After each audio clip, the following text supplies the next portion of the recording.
ఈ రోజు ఒక స్టూడెంట్ మన దగ్గరికి వచ్చాడు. ఎందుకు అంటే అతను చాలా ప్రాపర్ గా మొత్తం రాసుకొని 1 by 1 కెరీర్ కౌన్సిలింగ్ వచ్చేటప్పుడు విత్ రెజ్యూమ్ ఆయనకున్న డౌట్స్ క్లారిటీగా అడగడానికి వచ్చాడు. అండ్ నేను కూడా చాలా హ్యాపీగా ఉన్నా. అట్లా క్లారిటీగా ప్రతి ఒక్కటి పిన్ టు పిన్ అడిగాడు. I was so happy. And career counselling feedback అనేది తీసుకుందాం అనుకుంటున్నాను అతని దగ్గర నుంచి. గాయ్స్ ఇట్లా రాసుకొని వచ్చాడు. సో నేను తన ఫేస్ అది వీడియో తీయదలుచుకోలేదు, ఎందుకంటే కొంచెం ప్రైవసీ దృష్ట్యా నేను తీసుకోవట్లేదు వీడియో అనేది. సో టెల్ మీ, ఎలా ఉంది ఫీడ్బ్యాక్, ఏంటి? కెరీర్ కౌన్సిలింగ్ ప్రతి పాయింట్ అడిగావు, దాని గురించి సమాధానం. యా షూర్ సార్, చాలా బాగుంది సార్. నాకు నేను అడిగిన ప్రతి పిన్ టు పిన్ అన్నీ ఎగ్జాక్ట్గా చెప్పారు. నాకు అడిగిన టైం అంతా ఇచ్చారు. నాకు డౌట్స్ అన్నీ క్లారిఫై అయినాయి. నా ఫ్యూచర్ గురించి కూడా ఏం చేస్తే బెటర్ అనేది చాలా క్లియర్ కట్గా ఇప్పుడున్న మార్కెట్లో పాసిబిలిటీస్ ఏమున్నాయి అన్నీ కరెక్ట్గా నాకు చెప్పారు. నేను చాలా happy sir. Okay, so guys ఏంటి అంటే ప్రతి ఒక్కరూ ఈ విధంగా చూడండి ఎంత point to point pin to pin రాసుకొని వచ్చాడో. సో కెరీర్ కౌన్సిలింగ్ వచ్చేటప్పుడు కంపల్సరీ మీరు ఈ విధంగా పాయింట్ టు పాయింట్ రాసుకున్నారంటే it will be very happy, మీకు కూడా యూస్ఫుల్ అవుతుంది.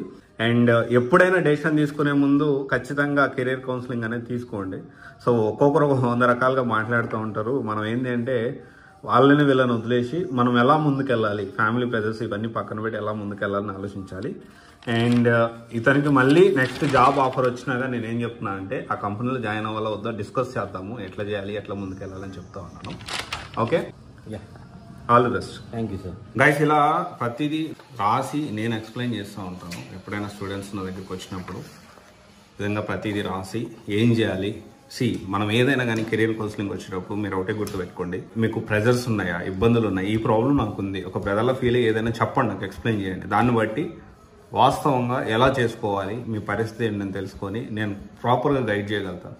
కొంతమంది కొన్ని దాచి అట్లా ఏం అవసరం లేదు. ఎందుకంటే ఇప్పుడు నేను ఫీడ్బ్యాక్ తీసుకున్నాను, కనీసం అతని ఫేస్ కూడా నేను చూపించట్లేదు. ఎందుకంటే ప్రైవసీ. ఎందుకు ప్రైవసీ అంటే వాళ్ళకు ప్రతి ఒక్కరు ఇట్లా 100 మంది వస్తుంటారు పర్ మంత్ నా దగ్గరికి, స్టూడెంట్స్ ఆఫ్లైన్ కానివ్వండి ఆన్లైన్ కానివ్వండి. పర్ డే మనకు వచ్చే కాల్స్ 150 to 200 కాల్స్ ఉంటాయి. వాళ్ళలో ఒక 10 to 15 మెంబర్స్ అంటే యావరేజ్ గా ఎవ్రీ మంత్ 300 to 400 పీపుల్ మనం యావరేజ్ గా గైడ్ చేస్తూ ఉంటాం.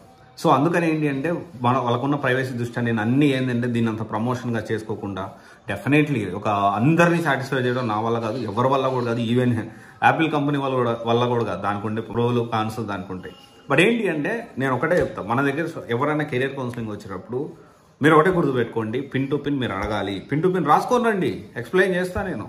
అట్లా కాకుండా మీరు ఏదో ఒక మైండ్లో పెట్టుకొని ఇక్కడికి వచ్చేసేసి కొన్ని అడిగి కొన్ని మర్చిపోయి మళ్ళీ టైం ఇవ్వాలన్నా కూడా నాకు కూడా ఇబ్బంది. సో నేనేమంటున్నా ప్రాపర్గా అది ప్లాన్ చేసుకోండి. ఓకే, అండ్ ఏదన్నా డెసిషన్ తీసుకునే ముందు మీకు తెలిసిన వాళ్ళని అడగండి, అర్థం కాకపోతే మనల్ని అడగండి. ఓకే, ఇది ఒకసారి చూడండి. ఓకేనా? Thank you.